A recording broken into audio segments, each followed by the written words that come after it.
네, 오늘 함께 은혜 받으실 하나님의 말씀은 역대상 10장 1절로 6절까지의 말씀입니다. 구약 626쪽에 있는 역대상 10장 1절로 6절까지의 말씀을 제가 봉독해 올려드리겠습니다. 블레셋 사람들과 이스라엘이 싸우더니 이스라엘 사람들이 블레셋 사람들 앞에서 도망하다가 길보아 산에서 죽임을 당하여 엎드러지니라.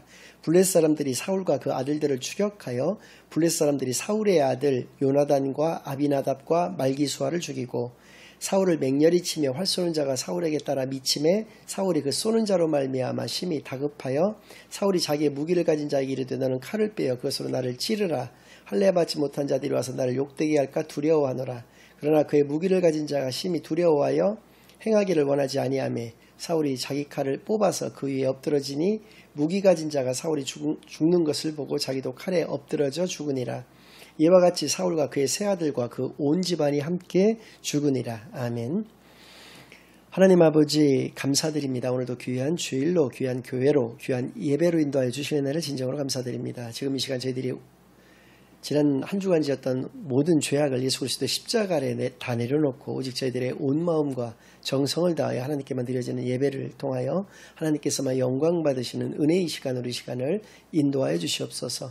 모든 것을 감사드리오며 예수 그리스도의 이름으로 기도드리옵나이다. 아멘. 네, 오늘은 역사의 원리라는 제목을 가지고 오늘 본문 말씀을 중심으로 하나님의 말씀을 증거하겠습니다. 오늘부터 6주간에 걸쳐서 역대기 말씀을 통해서 하나님의 뜻을 발견하는 귀한 시간을 갖겠는데요.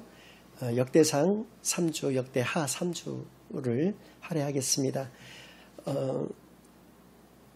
지난 시간에도 말씀드린 바와 같이 역대기라고 하는 성경은 원래부터 두 권의 성경이었던 것이 아니고 한 권의 성경이었던 것이 후대에 이르러서 그 많은 분량으로 인해서 두 권으로 분권되어진 것이다. 이 말씀이 가지는 의미는 어느 한 성경만을 읽어서는 안 된다. 역대상 성경을 이해하기 위해서는 역대하까지, 또 역대하 성경을 이해하기 위해서 역대상에부터 먼저 성경을 다 통으로 읽어야 된다라고 하는 것을 의미한다는 것을 말씀을 드렸고요.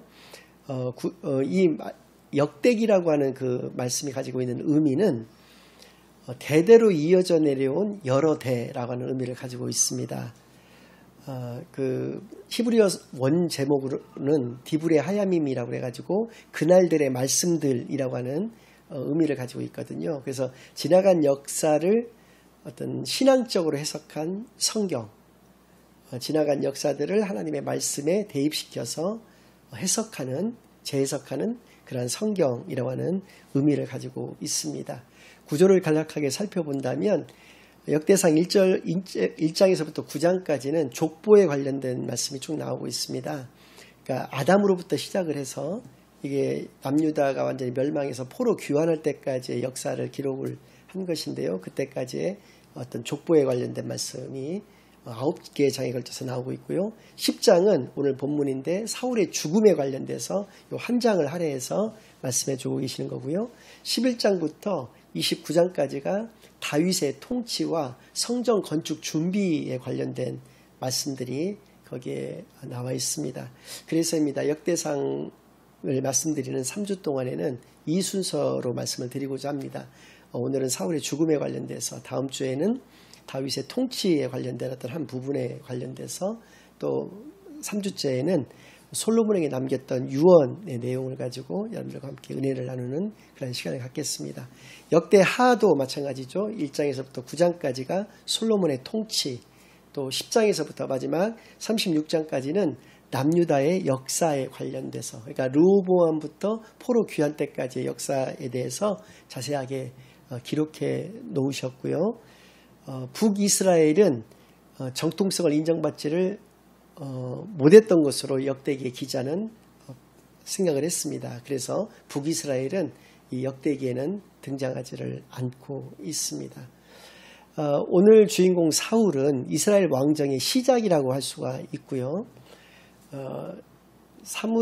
사무엘상 말씀을 통해서 사울이 어떠한 사람이었는지를 좀 알 수가 있고, 또 특별히 이스라엘의 왕정이 어떻게 시작이 되었는지에 대한 말씀이 나오고 있는데 세 가지로 그것을 말씀해 주고 계십니다. 사무엘상 8장 1절에서 5절까지의 말씀은 사무엘상 말씀을 증거할 때 다뤘던 본문이기는 하지만 다시 한번 이 말씀을 드리기 위해서 한번 더 읽어드리도록 그렇게 하겠습니다.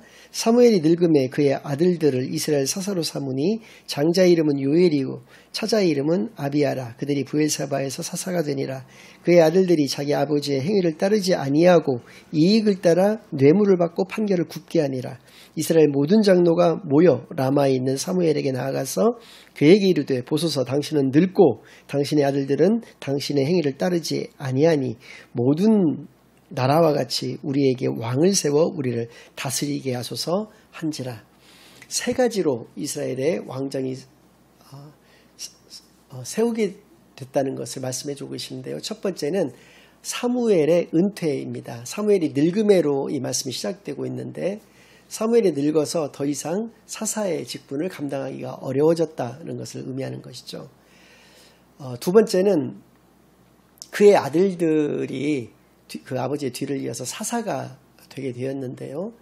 아버지와 같지 아니하고 그들이 판결을 굽게 했다는 것이죠. 재판장의 그 위치에 있게 되었는데 사사기 때문에요. 판결을 굽게 했다. 왜요? 자신의 이익을 따라서 뇌물을 받고 판결을 굽게 했다는 것이죠. 그러니까 오늘날로 얘기한다면 자녀 교육의 실패 때문에 더 이상 자신들의 지도자로서 그들을 삼을 수가 없다라고 이스라엘 백성들이 생각했다는 거예요. 이게 두 번째 배경이 되는 것이고요.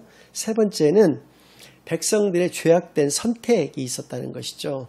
그러니까 다른 나라들과 같이 우리들에게 왕을 주십시오 이렇게 얘기를 했는데 사무엘이 기도한 뒤에 하나님께서 그 왕의 제도에 대한 부정적인 입장을 부정적인 부분을 분명히 말씀을 해주셨습니다. 그러나 그럼에도 불구하고 그들은 모든 것을 우리가 책임질 테니까 우리에게 왕을 달라고 요구를 끝까지 했다는 것이죠. 이라는 것이 이스라엘의 왕정이 생기게 된 배경이다라는 것이죠. 하나씩 살펴본다면 사무엘의 그 은퇴가 어떤 문제가 되느냐. 누차 말씀드린 바와 같이 역사는 릴레이와 같습니다. 이어달리기와 같아서 자신이 바톤을 가지고 있을 때 그 구간밖에는 달릴 수가 없는 것이고요. 바톤을 들고 있는 동안까지밖에 달릴 수가 없다는 것이죠. 힘이 없어서 바톤을 놓치게 된다든지 바톤을 다른 사람에게 넘겨주었을 때에는 더 이상 달릴 수가 없다는 것이죠. 그러나 이스라엘 백성들 입장에서는 사무엘은 아주 훌륭한 지도자였기 때문에 그가 계속적으로 영원히 최대한 오랜 기간 동안 그들의 지도자가 되어주기를 원했을 것입니다. 그러나 아버지와도 같았던 그가 늙어감에 따라서 그들은 다급해졌다는 것이죠. 그리고 그 대안으로서 생각해 볼 수 있었던 그의 아들들, 요엘이라고 하는 이름이 여호와는 하나님이시다라는 뜻을 가지고 있고요. 아비야도 마찬가지입니다. 나의 아버지는 여호와 하나님이시다라는 의미거든요. 그렇기 때문에 그들에게 거는 기대, 아버지가 또 사무엘이었기 때문에 얼마나 컸겠습니까? 그러나 그들이 돈 때문에, 뇌물 때문에 판결을 굽게 하는 그러한 부정한 행위를 보고 그들을 더 이상 신뢰할 수 없었다라는 것이죠. 이것을 통해서 우리가 또 알 수 있는 것은 어떤 것이냐. 그것은 바로 세상 사람들은 아빠 찬스라는 것을 쓰지 않습니까? 크리스찬들은 아빠 찬스를 쓸 수가 없습니다. 왜냐하면 아무리 훌륭한 신앙을 소유하고 있는 부모를 내가 뒀다고 하더라도 그 부모의 기도만으로 내가 훌륭한 신앙을 소유하게 된다든지 하나님께서 나를 인정해 주시고 나를 구원의 길로 인도해 주시는 것은 결코 아니다는 것이죠. 그래서입니다. 우리는 끝까지 자기 자신과의 싸움에서 승리하는 삶을 살아내야 되는 그런 필요가 있는 것이죠. 세상은 아빠를 잘 두면 좋은 대학에 갈 수도 있고 자기가 원하는 어떠한 것이라도 다 할 수가 있습니다. 근데 우리 크리스천들의 삶은 그래서는 되지 않는다라는 것을 분명히 알 수 있고요. 또 역사는 이러한 사람들에 의해서 이루어져 간다는 것을 반드시 기억하시는 시간이 되기를 바랍니다.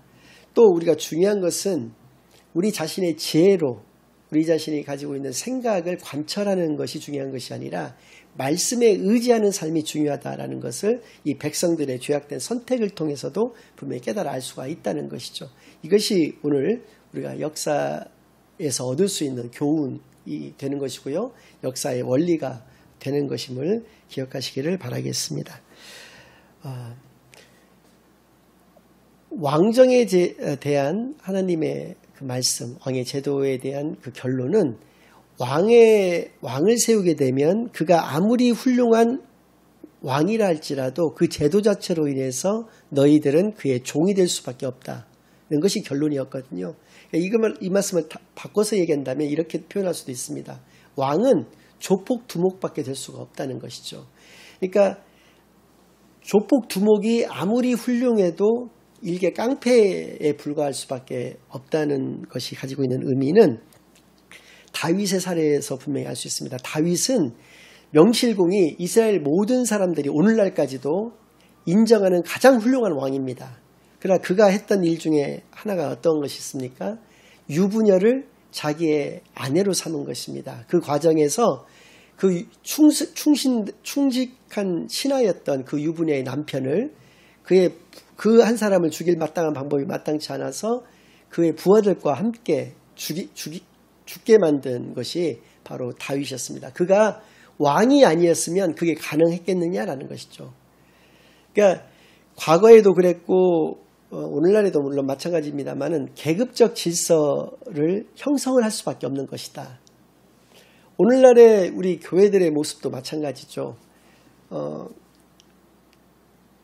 인정받을 수 있는 제도는 목사, 장로, 집사, 교사 요 네 가지밖에 없습니다. 그런데 집사 중에서 좀 고참이고 이러한 분들을 이제 권사라는 것을 이렇게 만들고 이제 이렇게 해서 그것이 마치 그 서열화가 돼 있어서 목사님이 제일 높은 사람인 것처럼 보여지고 장로님들이 교회의 제일 어른인 것처럼 보여지고 그렇게 하는 부분들이 있고요. 이러한 것들이 많은 부정적인 폐단을 낳게 되었던 것도 사실이라는 것이죠.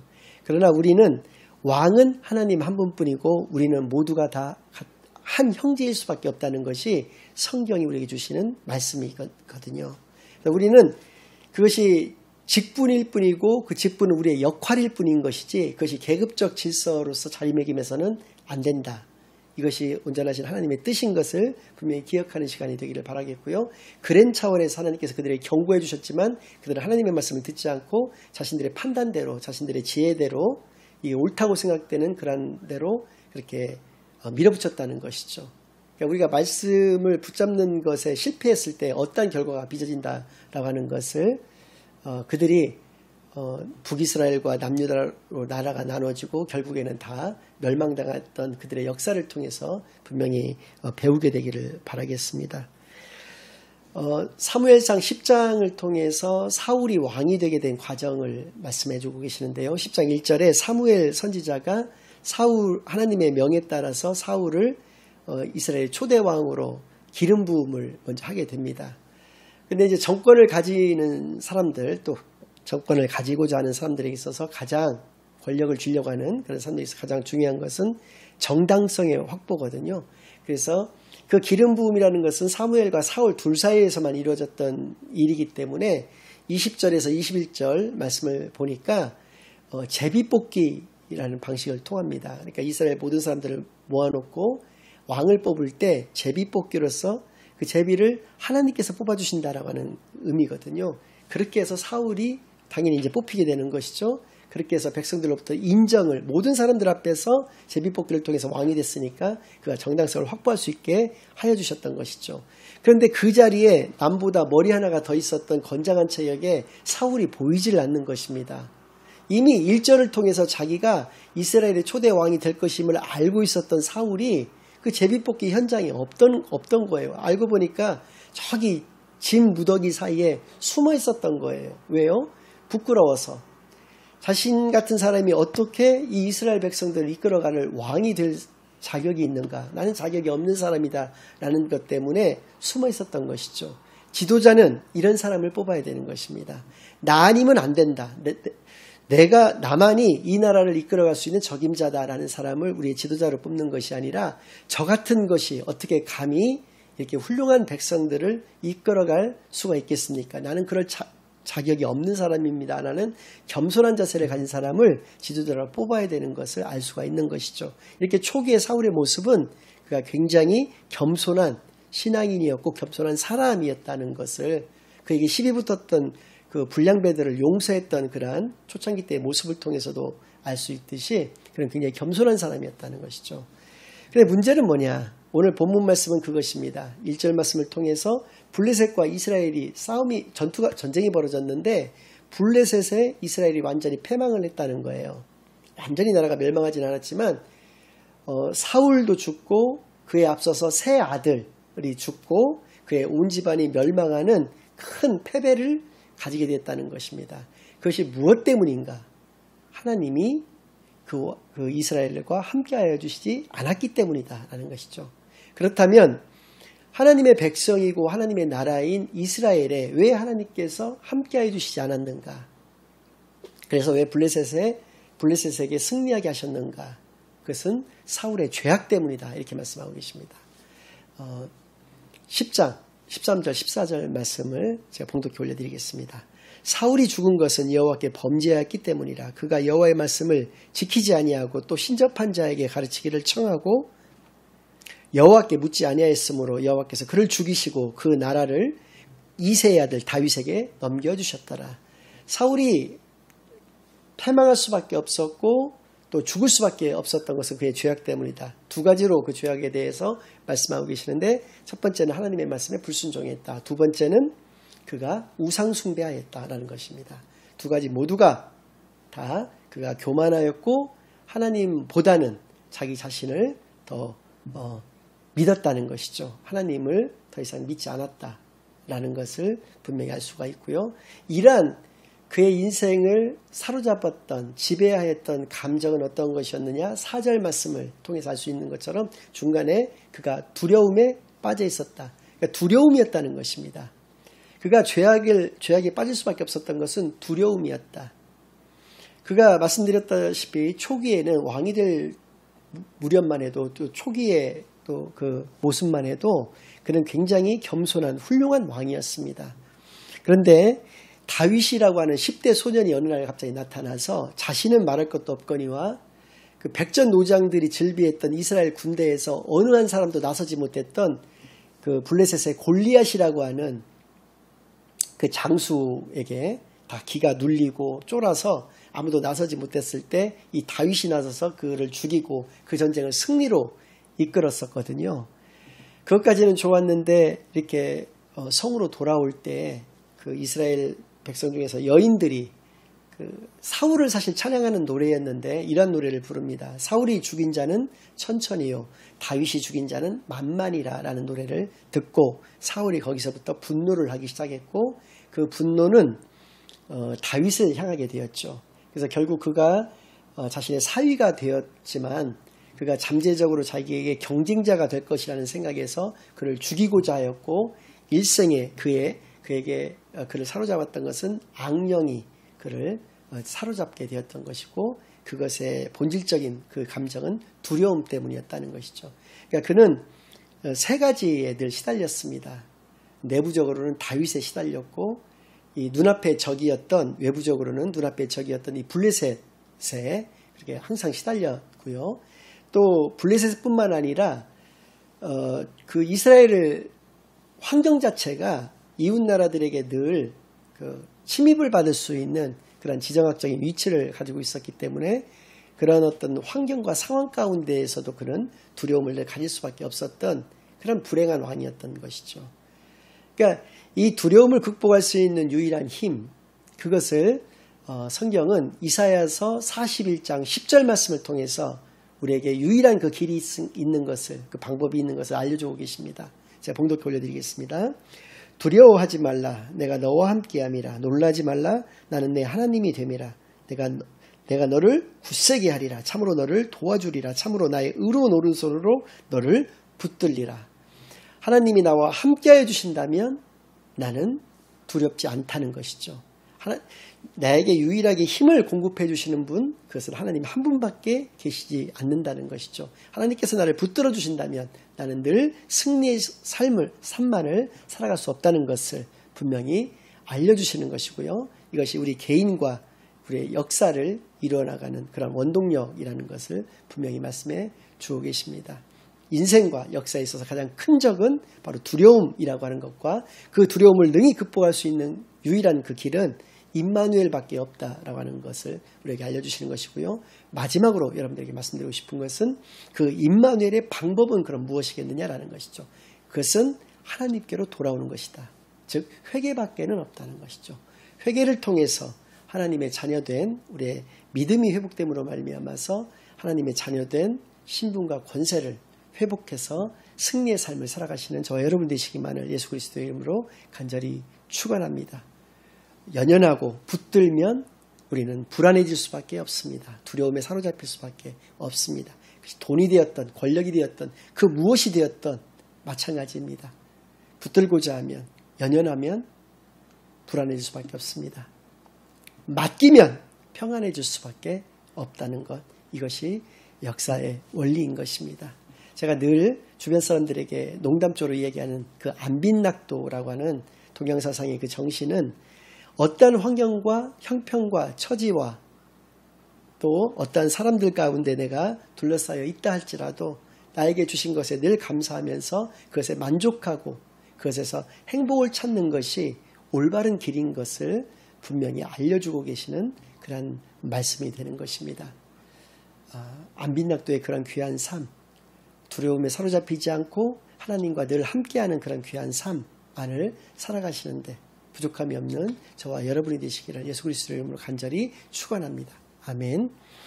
이제는 우리 주 예수 그리스도의 은혜와 아버지 하나님의 극진하신 사랑과 성령 하나님의 내주인도 역사, 교통하심이 임마누엘의 삶을 살아가기 위해서 날마다 하나님께 돌아가는 귀한 회개와 또 회복의 삶을 살아가기만 다짐하고 결심하고 돌아가는 모든 사랑하는 주의 자녀들과 그 가정 위에 그 생업 위에 이제로부터 영원까지 항상 함께 있을지어다.